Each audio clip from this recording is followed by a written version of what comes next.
Bismillahirrahmanirrahim. Assalamualaikum warahmatullahi wabarakatuh. Untuk kesekian kalinya saya minta maaf atas keterlambatan saya. Saudara-saudaraku yang dimuliakan oleh Allah, sifat Ar-Rahman ya. Ar-Rahman itu menjadi sifat Allah terbesar, di mana di situ Allah menunjukkan, seperti dalam bahasan yang sebelumnya, Allah menunjukkan bahwa Allah itu bertanggung jawab atas semua apa yang diciptakan. Satu itu. Lalu yang kedua, Allah berusaha sedemikian rupa, semaksimal mungkin versi Allah untuk menjadikan apa yang diciptakannya itu untuk kembali kepada apa yang Allah sudah atur ya. Apa yang sudah Allah atur untuk hambanya. Itu Allah berusaha sedemikian rupa bagaimana hambanya itu mengikuti aturannya. Lalu yang ketiga, dari Ar-Rahman itu Allah menjamin ya kepada hambanya itu, apakah ia percaya dengan dirinya, apakah hambanya itu mengikuti aturannya, Allah tetap di sini akan menjamin kecukupannya, ya, nggak sampai kekurangan. Bahkan jaminan Allah di sini adalah apa? Sebenarnya Allah itu menginginkan semua ciptaannya itu untuk mendapatkan semua fasilitas yang baik, fasilitas yang membuat orang itu sukses, senang, bahagia. Sebenarnya Allah itu kepingin semua ciptaannya itu seperti itu.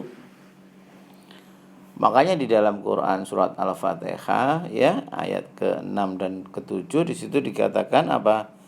A'udzu billahi minasyaitonir rajim.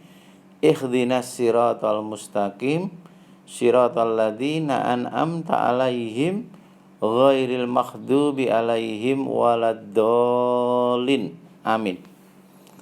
Ya. Disitulah Allah itu menginginkan bahwa Allah itu selalu menyediakan cara tercepat, cara yang tepat, sangat spesifikasi masing-masing orang untuk mendapatkan apa? Kehidupan yang penuh nikmat. Itu jaminan Allah sebenarnya.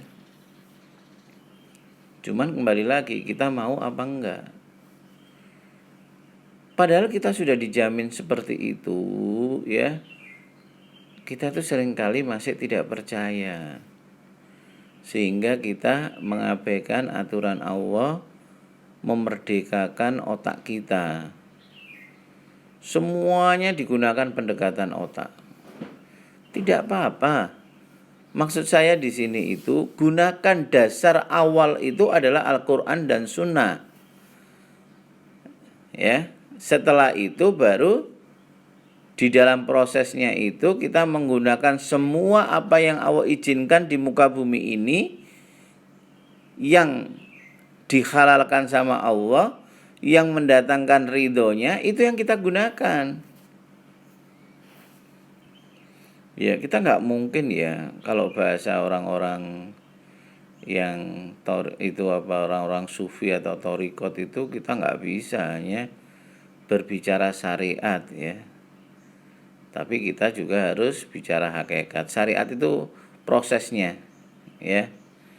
Proses untuk menyelesaikan sesuatu itu. Dan kita juga nggak bisa berbicara hanya syariatnya kalau kita tidak juga menggabungkan ilmu hakikat. Ilmu hakikat itu apa? Satu contoh, kita disuruh ikhtiar ya. Kita harus ikhtiar, itu syariatnya. Hakikatnya apa? Yang memberi keputusan rezeki kita seberapa itu Allah. Begitu juga sebaliknya, kita nggak bisa hanya hakikat tok. Bahkan rezeki kita kan sudah dijamin sama Allah, dan kita nggak perlu namanya ikhtiar. Ikhtiarnya itu syariat. Jadi kita harus menggabungkan semua apa yang Allah izinkan kepada hambanya untuk kita gunakan. Ya.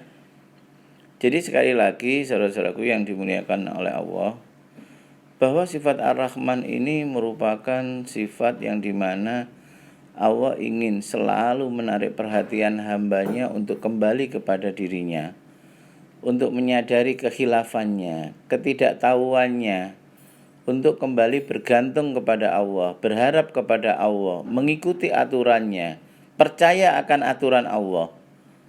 Ya, itu yang diharapkan dari sifat Ar-Rahman. Saudara-saudaraku yang dimuliakan oleh Allah, kalau kita membahas sifat Ar-Rahman bagi Allah itu tidak akan selesai ya. 1 tahun pun mungkin tidak akan selesai. Dilihat dari semua aspek dari makhluk yang Allah ciptakan.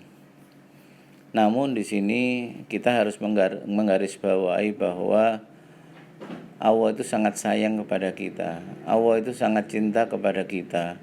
Allah sangat menginginkan kebaikan buat kita. Allah menginginkan keselamatan buat kita. Allah ingin menginginkan hambanya untuk bahagia, merasakan atas semua apa yang Allah siapkan, atas semua kebaikan yang hambanya lakukan. Itu semua Allah siapkan. Dan Allah ingin semua hambanya menikmati semuanya itu, sampai mampu mengucapkan subhanallah, ya, maha suci Allah. Tidak ada yang batil ya Allah dalam ciptaanmu ini. Ya, itu yang diharapkan oleh Allah. Pada saat kita mengatakan tidak ada yang batil ya Allah ciptaanmu ini, dan kepadamu kami bertawakal, dan kepadamu ya Allah aku memohon perlindungan dari azab api neraka. Kalau kita mampu sampai seperti itu, itulah namanya kita itu menjadi hamba yang tercerahkan, menjadi hamba yang bisa mensifati sifat Ar-Rahman Allah itu di dalam kehidupan kita. Ya, lalu sebenarnya apa indikator daripada orang yang mulai berlatih untuk mensifati sifat Ar-Rahman dalam kehidupan manusia? Ini abot enggak? Ya, berat. Salah satu hal yang harus muncul kalau kita mau mensifati sifat Ar-Rahman dalam kehidupan itu apa? Kita tidak boleh mencelah apapun yang Allah berikan kepada kita dan apa yang Allah hadapkan kepada kita. Itu syarat awal kalau kita mau mensifati sifat Rahman dalam kehidupan kita. Kira-kira gimana? Kita nggak boleh komplain, kita tidak boleh menyalahkan apapun. Karena apa? Ini semua sudah diatur sama Allah. Itu syarat pertama. Syarat keduanya apa?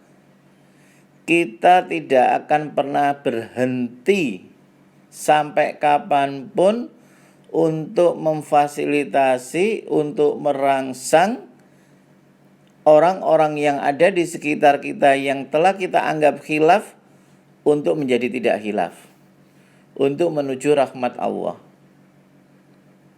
Tidak boleh mengeluh, tidak boleh membatasi. Artinya membatasi itu, saya sudah berikhtiar gini itu sudah puluhan tahun loh. Ya nggak ada kalimat gitu.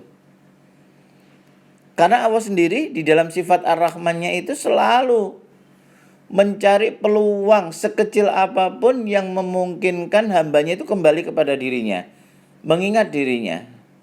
Maka kalau kita mau mensifati sifat Rahman itu dalam kehidupan kita, kita pun tidak pernah boleh membatasi. Sampai kapanpun pada saat kita melihat sesuatu kekhilafan, kita selalu mencoba untuk melakukan kebaikan. Agar apa? Ia ingat kembali kepada Allah.